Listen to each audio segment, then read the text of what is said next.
Mesdames, Messieurs, chers athlètes, chers followers de la foulée, nous allons parler du corps en mouvement, de l'alliance sacrée de la course et de la nutrition, disons, le coureur et son carburant. Il y a quelque chose de primitif et de profondément libérateur dans le fait de courir, ce moment où vos pieds quittent le sol, où votre respiration trouve son rythme, où le monde défile à côté de vous dans un flou apaisant. Que vous sprintiez sur 100 mètres avec l'explosivité d'un félin, que vous maîtrisiez l'effort soutenu du 800 mètres ou que vous vous perdiez pendant des heures sur les chemins de l'ultra-endurance, vous êtes tous unis par la même quête, repousser les limites de ce corps qui vous a été donné. Mais aujourd'hui, je veux parler de ce qui se passe en coulisses. Je veux parler de ce que vous ne voyez pas sur la piste ou sur le bitume. Je veux parler du carburant, de la construction, de la réparation. Je veux parler de la nutrition. Vous pouvez avoir la volonté d'un moine guerrier et la technique d'un olympien, mais si vous mettez de l'eau dans un moteur de Formule 1, il ne dépassera pas le bout de la rue. Votre corps est ce moteur, et ce que vous lui donnez à manger avant, pendant et après l'effort détermine si vous franchirez la ligne d'arrivée en vainqueur ou si vous vous effondrerez au bord du chemin. Ce soir, nous allons explorer comment nourrir le coureur qui est en vous, quelle que soit votre distance de prédilection. Première partie, les principes universels, les fondations de la machine humaine. Avant de parler des sprinteurs ou des marathoniens, posons les bases, les fondations sur lesquelles tout repose. Il y a 3 piliers nutritionnels qui s'appliquent à tous les coureurs, du débutant du dimanche à l'athlète d'élite. Le premier pilier, c'est l'hydratation. Votre corps est composé environ de 60% d'eau. Votre sang est de l'eau. Vos muscles sont de l'eau. Chaque réaction chimique qui vous permet de courir, de penser, de vivre se fait dans l'eau. Une perte d'à peine 2% de votre poids en eau peut faire chuter vos performances de 10 à 20%. C'est comme si on vous enlevait soudainement un cylindre de votre moteur. Buvez tout au long de la journée. Ne vous fiez pas à la soif. Quand vous avez soif, vous êtes déjà déshydraté. Avant l'effort, hydratez-vous. Pendant l'effort, surtout par temps chaud ou pour les longues distances, buvez par petites gorgées régulières. Après l'effort, réhydratez-vous. L'eau est votre premier carburant et le plus négligé. Le deuxième pilier, ce sont les macronutriments, les glucides, les protéines et les lipides. Les glucides sont votre essence, ce sont eux qui vous donnent l'énergie immédiate pour démarrer, pour accélérer, pour maintenir le rythme. Pâtes, riz, patates douces, fruits, céréales complètes, ce sont vos alliés. Ne les diabolisez pas. Un coureur sans glucides est une voiture de course sans essence. Les protéines sont vos briques. Courir, c'est détruire. À chaque foulée, vous créez des micro-déchirures dans vos fibres musculaires. Les protéines viennent réparer ces déchirures. Et en les réparant, elles rendent le muscle plus fort. C'est la récupération. Poulet, poisson, œufs, légumineuses, tofu. Ce sont les maçons de votre corps. Les lipides sont votre réserve d'énergie de longue durée. Pour les efforts très longs, quand le réservoir de glucides est vide, le corps puise dans les graisses. Mais en plus, les lipides sont essentiels pour le système hormonal et l'absorption de certaines vitamines. Avocat, noix, olive d'olive, ce sont vos alliés de la durée. Le troisième pilier, ce sont les micronutriments, les vitamines et les minéraux. Le fer qui transporte l'oxygène dans votre sang, le calcium et la vitamine D pour des os solides capables d'encaisser des milliers de chocs, le magnésium pour éviter les crampes et favoriser la détente musculaire. On les trouve dans une alimentation variée et colorée. Plus votre assiette est colorée, plus vous couvrez vos besoins. Ce sont les fondations. Maintenant, adaptons ces principes à votre spécialité. Deuxième partie, le sprinter, l'explosivité et la puissance. Vous, les sprinteurs, vous êtes les félins de la piste. Votre effort est un éclair, une déflagration d'énergie pure qui dure rarement plus d'1 minute. Vous ne cherchez pas l'endurance, vous cherchez la puissance maximale. Votre nutrition doit refléter cela. Vous avez besoin de muscles, et pour construire du muscle, les protéines sont reines. Mais vous avez aussi besoin de l'énergie immédiate pour démarrer, pour accélérer, pour maintenir le rythme. Pour vous, les glucides sont importants avant l'entraînement pour avoir de l'énergie, mais votre focus principal est la récupération et la construction musculaire juste après l'effort. La fameuse fenêtre anabolique des 30 minutes post-séance est cruciale pour vous. Un conseil pour le sprinter, ne négligez pas la créatine. C'est l'un des compléments les plus étudiés et les plus efficaces pour les efforts explosifs et de force. Elle aide à recharger vos réserves d'énergie immédiate, l'ATP, dans les muscles. Troisième partie, le demi-fondeur, le métronome entre puissance et endurance.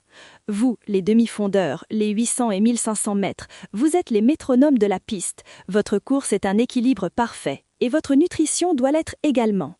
Vous devez être léger et puissant. Vous brûlez énormément de glucides pendant vos séances de qualité, vos intervalles, vos répétitions. Votre réservoir doit donc être constamment plein. Les glucides complexes, pâtes complètes, riz, quinoa sont vos meilleurs amis. Mais vous avez aussi besoin de force. Vous ne pouvez pas vous permettre de perdre de muscles. Les protéines maigres sont essentielles pour la réparation après ces séances de VMA qui détruisent les fibres. Vous êtes dans un équilibre délicat. Trop de poids et vous perdez en vitesse, pas assez de carburant et vous vous effondrez dans le dernier tour. Un conseil pour le demi-fondeur, la planification est votre allié. Votre repas pré-compétition est vital. Il doit être riche en glucides, modéré en protéines et pauvre en graisses et en fibres pour être digéré facilement avant la course. Pensez à un bon plat de pâtes la veille et un repas léger mais énergique 3 à 4 heures avant la compétition. Quatrième partie, le fondeur et l'ultra-trailer, la gestion de l'énergie sur la durée. Vous, les marathoniens, les trailers, les amoureux de l'effort long, vous êtes les caravaniers du désert. Votre défi n'est pas l'explosion, mais la gestion. Votre corps est une machine à brûler des calories et vous devez constamment alimenter le feu.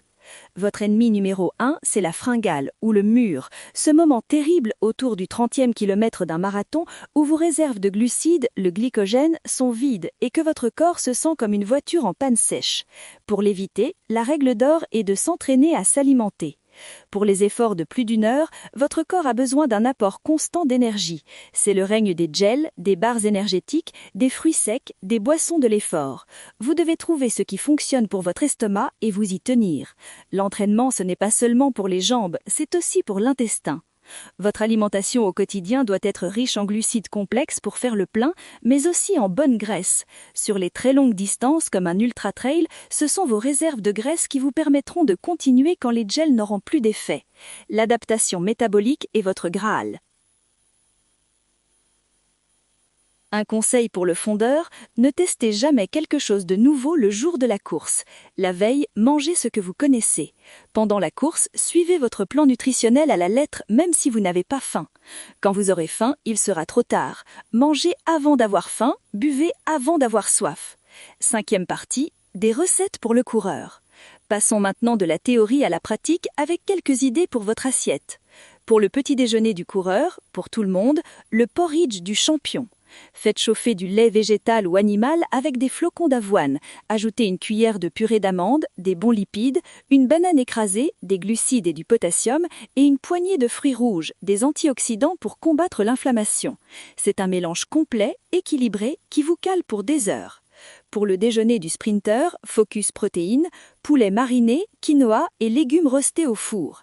Faites mariner un blanc de poulet dans du jus de citron, de l'ail et des herbes, faites-le griller.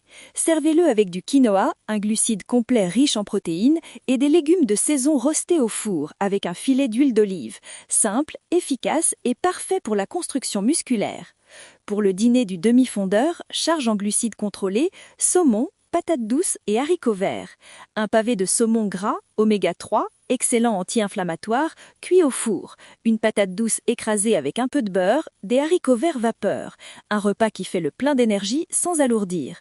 Pour la collation de l'ultra-trailer, énergie nomade, des barres énergétiques maison. Mélangez dans un bol des flocons d'avoine, des dattes dénoyautées et mixées en pâte, des amandes, des noix de cajou et un peu de beurre de cacahuète. Laissez reposer au frais, vous avez des barres naturelles, sans sucres ajoutés ni conservateurs, parfaites pour l'entraînement. Et pour la récupération de tous, le smoothie Récup. Dans un mixeur, une banane, du lait au chocolat, le ratio parfait glucides-protéines est souvent excellent cité, une cuillère de protéines en poudre, facultatif, et des épinards frais. Vous ne les sentirez pas, promis. Idéal dans les 30 minutes après l'effort. Sixième partie, les derniers conseils de sagesse. Pour finir, laissez-moi vous donner quelques conseils qui transcendent les distances et les chronomètres. Premier conseil, écoutez votre corps. La science de la nutrition est une carte, mais votre corps est le territoire. Certains digèrent mal les fibres avant une course, d'autres non. Certains ont besoin de plus de sel, d'autres moins. Apprenez à lire les signaux de votre corps, c'est votre meilleur indicateur. Deuxième conseil, la régularité prime sur la perfection. Vous n'avez pas besoin d'être parfait 100% du temps. Ce qui compte, c'est la régularité. 80% de bonnes habitudes, c'est déjà une victoire. Un repas moins équilibré de temps en temps ne ruinera pas votre saison. Le stress lié à une alimentation trop stricte peut être pire que l'alimentation elle-même. Troisième conseil, le sommeil est le meilleur des compléments alimentaires. Vous pouvez avoir la meilleure alimentation du monde, si vous ne dormez pas assez, vous ne récupérerez pas. C'est pendant le sommeil que la magie opère, la réparation musculaire, la consolidation de la mémoire motrice, la régulation hormonale. Ne sacrifiez pas le sommeil sur l'autel de l'entraînement. Conclusion, le chef-d'œuvre en mouvement. Mesdames, messieurs, que vous soyez sprinter, demi-fondeur ou marathonien, vous êtes tous des sculpteurs. Chaque séance d'entraînement est un coup de ciseau.